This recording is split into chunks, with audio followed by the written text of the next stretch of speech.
दोस्तों, नवरात्रि में जिनके भी घर में अखंड ज्योति पूरे 9 दिन तक जलती है, उनकी हर परेशानी माँ स्वयं दूर करती हैं। बड़े से बड़े संकट से भी उसे हाथ देकर बाहर निकाल लेती हैं। लेकिन एक सच यह भी है कि अखंड ज्योति सबके घरों में नहीं जल पाती। आपको कोई न कोई समस्या आएगी ही।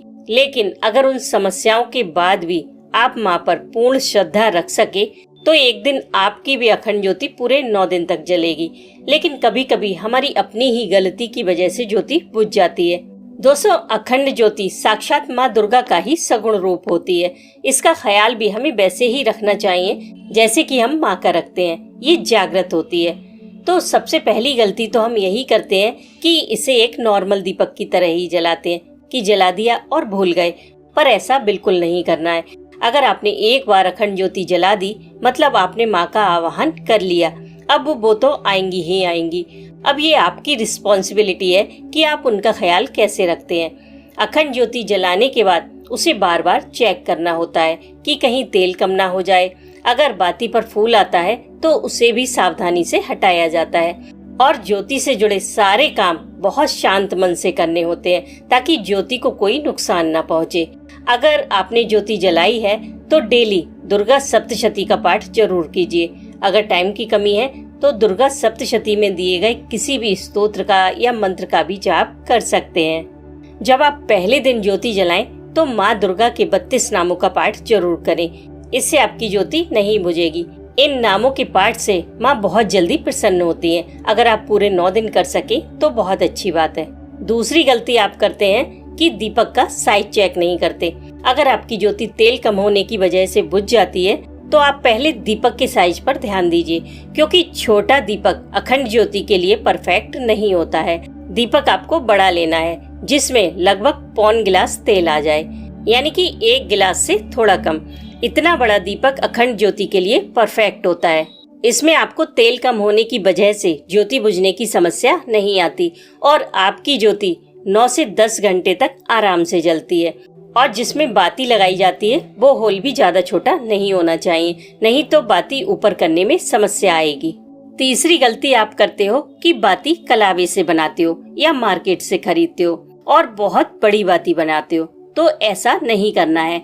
बाती आपको कॉटन से बनानी है, जो किसी भी केमिस्ट के यहाँ इजीली मिल जाती है। थोड़ी सी कॉटन लेकर लंबाई में फैला लें 1 बराबर। फिर हाथों पर गंगाजल स्प्रे करके टाइट हाथों से बटते हुए बाती बनाएं। जरूरत पड़े तो आप और भी गंगाजल लगा सकते हो।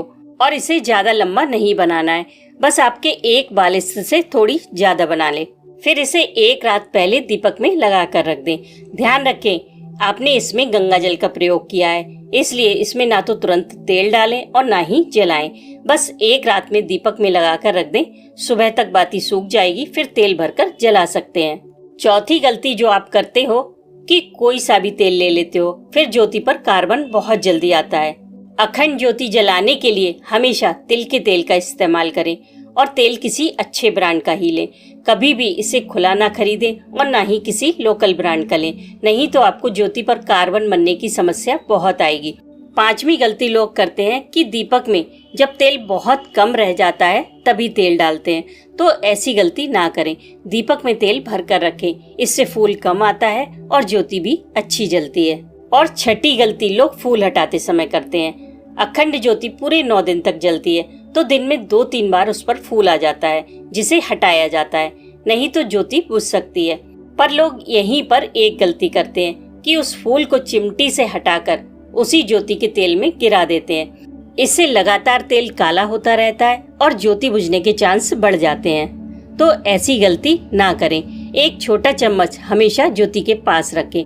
जब भी फूल हटाना हो तो चम्मच को सावधानी से लौ के पास ले जाएं और चिमटी से फूल झाड़कर चम्मच में ले लें।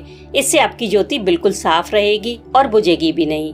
7वीं गलती लोग अक्सर करते हैं कि ओवर कॉन्फिडेंस में बिना एक छोटा दीपक जलाए अखंड ज्योति की बाती को सही करने लग जाते हैं या फूल हटाने लगते हैं। उन्हें लगता है कि जरा सी देर में ठीक कर देंगे, दीपक क्या जलाना। पर ऐसा रिस्क बिल्कुल ना ले। हमेशा एक छोटा दीपक लंबी बाती डालकर तैयार रखें और जब भी अखंड ज्योति से फूल हटाना हो तो उस छोटे दीपक की बाती को उसी अखंड ज्योति के तेल में भिगोकर अखंड ज्योति से ही जला कर रख लें, यानी कि अखंड ज्योति की लौ उस छोटे दीपक में ले लें। फिर फूल हटाएं। अगर फूल हटाते समय आपकी ज्योति बुझ जाए तो उस छोटे दीपक से फिर से जला लें, पर ध्यान रखें बाद में उसे अपने आप बुझने दें। फूंक मारकर बुझाने की गलती ना करें। 8वीं गलती आप करते हो कि अखंड ज्योति तो जला लेते हो पर उसके आसपास की जगह को साफ नहीं रखते। इसी गंदगी की वजह से कभी कभी ज्योति विदा ले लेती है। देखिए, जहाँ पर अखंड ज्योति जलती है वहाँ सच में 9 दिनों तक माँ का वास रहता है, क्योंकि अखंड ज्योति जागृत होती है। इसलिए उस स्थान को बहुत साफ रखें। फूल झाड़कर एक कटोरी में इकट्ठा करें, ज्योति के आसपास ना गिरने दें। अगर इन गलतियों का आप ध्यान रखेंगे तो आपकी अखंड ज्योति कभी नहीं बुझेगी। लेकिन अगर फिर भी आपकी ज्योति किसी वजह से बुझ जाए तो मन में कोई निगेटिव थॉट ना लाएं। माँ कभी अपने बच्चों से नाराज नहीं होती हैं। माँ से क्षमा मांगकर ज्योति को फिर से जलाएं और अपना व्रत कंप्लीट करें। और कोई कुछ भी बोले पर यकीन माने, आपका व्रत खंडित नहीं हुआ है। जय माता दी।